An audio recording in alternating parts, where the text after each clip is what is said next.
Madame, Messieurs, bienvenue à ce rendez-vous d'actualité de province. Après cette tradition respectée au Congrès, le discours du chef de l'État, Félix Tshisekedi, sur l'état de la nation, la classe politique de la ville de Mweneditu en province de la Lomami reste divisée. Si pour les uns, ce discours rencontre les attentes de Congolais, pour les autres, c'est un non-événement. Le point avec notre permanent Sylvain Fizé-Moukadi.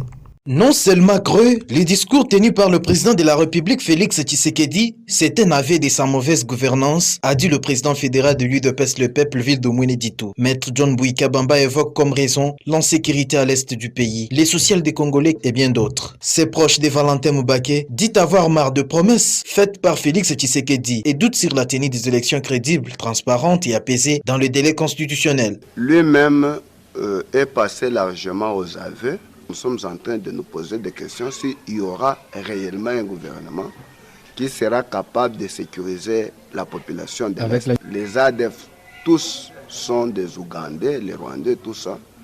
Alors il fait appel à ce même pays qui ont déjà démontré leurs intentions criminelles pour occuper d'une manière illégale nos terres. Beaucoup de populations n'accèdent pas à l'électricité, à l'eau potable et aux soins de santé. Lui-même l'a dit. Nous sommes tous témoins que toutes ces promesses-là restent toujours dans les tiroirs avec une scène qui est contestée par l'ensemble de notre peuple, dont nous, l'UDPS Le Peuple. Pour les partis au pouvoir, les discours du chef de l'État est non seulement rassemblaire, mais aussi rencontre les attentes des populations. Maître Alexis Kabé-Ngandou est premier vice-président fédéral. C'est un discours d'un président de la République réaliste qui a ramassé tous les problèmes qui se posent dans notre pays, toutes les préoccupations des Congolais, bonnes conditions de vie à nos populations, ne pouvaient pas venir d'un coup de baguette magique comme ça. Il fallait préparer, il fallait s'aimer et les bases solides ont déjà été posées.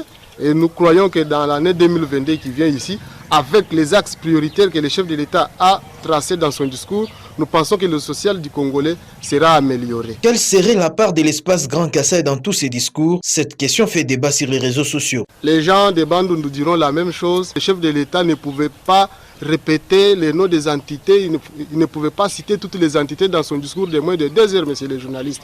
L'espace Kassai est pris en compte, vous avez suivi, on parle de bitumage des routes, il y a des projets.